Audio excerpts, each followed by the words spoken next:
વડોદરા મહાનગરપાલિકા વડી કચેરી ખાતે દર મંગળવારે લેવાતી રિવ્યૂ બેઠક મળી. વડોદરા મહાનગરપાલિકાની વડી કચેરી ખાતે યોજાયેલી સાપ્તાહિક રિવ્યૂ બેઠકમાં શહેરના વિકાસ, ટ્રાફિક અને નાગરિક સુવિધાઓને લઈને અનેક મહત્વપૂર્ણ નિર્ણયો લેવાયા છે. શહેરની વિરાસતને પ્રોત્સાહન આપવા સોવેનિયર શોપ ફરી શરૂ થશે. લાલકોટ અને માંડવી ગેટના નવીનીકરણ સાથે કમાટી બાગમાં ક્રોકોડાઇલ વ્યૂ પાર્ક અને સેવાસીમાં લિનિયર પાર્કનું આયોજન છે. ટ્રાફિકની સમસ્યા નિવારવા પોલીસ સાથે બેઠક કરી નવા પાર્કિંગ ઝોન નક્કી કરાશે. બ્રિજ નીચે પાર્કિંગથી આવક ઊભી કરાશે અને ગેરકાયદે પાર્કિંગ રોકવા બોલાર્ડ્સ લગાવાશે. શહેરમાં ટૂંક સમયમાં 20 નવી ઇલેક્ટ્રિક બસો દોડશે અને ભવિષ્યમાં વધુ 80 બસો ઉમેરી ચાર્જિંગ સ્ટેશનો તૈયાર કરાશે. કામગીરીમાં બેદરકારી દાખવનાર કોન્ટ્રાક્ટરો સામે દંડ આકરો કરાશે. સૌથી પહેલાં જે રાજ્ય સરકાર તરફથી પણ રિવ્યૂ કરવામાં આવે છે આ તમામ કામગીરીની ઉપર અને ફિલ્ડમાં અત્યારે જે પબ્લિક પાસે જે ચોમાસા દરમિયાન જે પબ્લિક ગ્રીવેન્સીસ છે એના ઉપર વધારે ભાર મૂકીને આજે રિવ્યૂ કરવામાં આવે છે. ખાસ કરીને ઈસ્ટ ઝોન અને વેસ્ટ ઝોનના ઈસ્ટ ઝોનના 3 વોર્ડ અને વેસ્ટ ઝોનના 2 વોર્ડમાંથી વધારે રજૂઆત અમને મળી છે. ખાસ કરીને ડ્રેનેજનું 42% ફરિયાદો ડ્રેનેજનું કમ્પ્લેન્ટ છે. થોડું ઘણું વોટર પ્રેશર અને કન્ટામિનેશન ઇસ્યુઝ છે અને સાફ સફાઈનો ઇસ્યુઝ છે.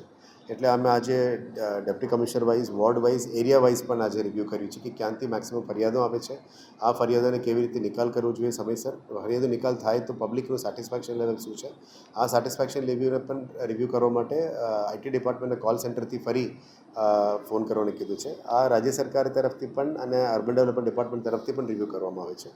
એટલે પબ્લિક ગ્રીવિયન્સ અને પબ્લિક સેટિસ્ફેક્શનમાં કામગીરી કરવા માટે તમામ એન્જિનિયર્સને અને ડિપાર્ટમેન્ટના અધિકારીઓને આજે સૂચના આપી છે. પછી પીએમ પીજી પોર્ટલ અને સીએમ સ્વાગતમાં જે આવતા પ્રશ્નો એના ઉપર પણ વધારે ભાર મૂકવાનું કીધું છે, જેથી કરીને પબ્લિકની ફરિયાદને તાત્કાલિક ધોરણે સમયમર્યાદામાં નિકાલ કરવા માટે જે પગલાં લેવું જોઈએ એ તમામ ડિપાર્ટમેન્ટ વાઇઝ પણ રિવ્યૂ કર્યા છે અને એમને તાત્કાલિક ધોરણે સૂચના પણ આપી છે. એ ખાસ કરીને એના ઉપર ભાર મૂકવાનો. ત્રીજું છે અત્યારે ક્લીન ડ્રિંકિંગ વોટર, પીવાનું પાણી, શુદ્ધ પાણી આપવામાં આપણે ફરજ છે.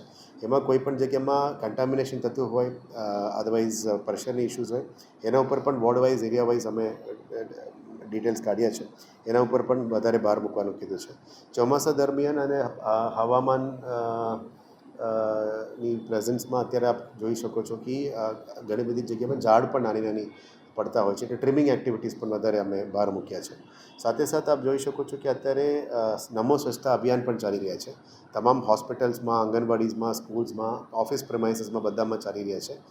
મહાનગરપાલિકાના તમામ ઓફિસીસમાં પણ સ્વચ્છતા અભિયાનને વધારે વેગ આપવા માટે આજે સવારે સેનિટરી ઇન્સ્પેક્ટર્સ અને એની ટીમ સાથે પણ અમે ચર્ચા કરી છે. એન્ક્રોચમેન્ટ ઉપર પણ અમે મુદ્દા ચર્ચા કરવામાં આવી છે કે અત્યારે એન્ક્રોચમેન્ટ્સ પણ જે વધી રહ્યા છે એને પણ તાત્કાલિક ધોરણે વોર્ડ લેવલના ટીમ સૂચન એને આપી છે કે એનો નિકાલ પણ ફટાફટ થઈ જવો જોઈએ.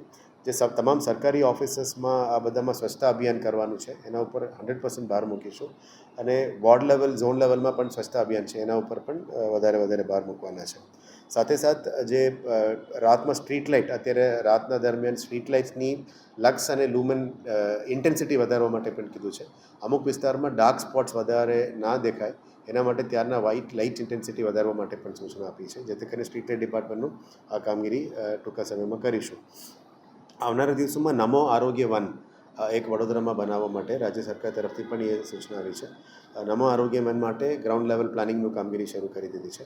અત્યારે આપ જાણો છો કે આખા સિટીમાં અમે કેનપી લગાવીને પ્લાન્ટ ડિસ્ટ્રીબ્યુશન એટલે ઝાડની વાવેતર માટે ડિસ્ટ્રીબ્યુશન ફ્રીમાં આપણે આપી રહ્યા છે. દરેક વોર્ડ વાઇઝ, ઝોન વાઇઝ એનું પણ સંખ્યા વધારવા માટે એમને સૂચના આપી છે. અત્યારે 20 જગ્યા ઉપર એ લોકો વિતરણની કામગીરી શરૂ કરી છે ગાર્ડન્સમાં, પબ્લિક સ્પેસીસમાં. દરેક વોર્ડમાં, પબ્લિક સ્પેસીસમાં અને ગાર્ડનમાં એને વધારવા માટે સ્કેલ વધારવાની કીધી છે. એટલે 20થી હવે 115 જગ્યા ઉપર પણ ઝાડ વિતરણની વ્યવસ્થા કરવાના છે.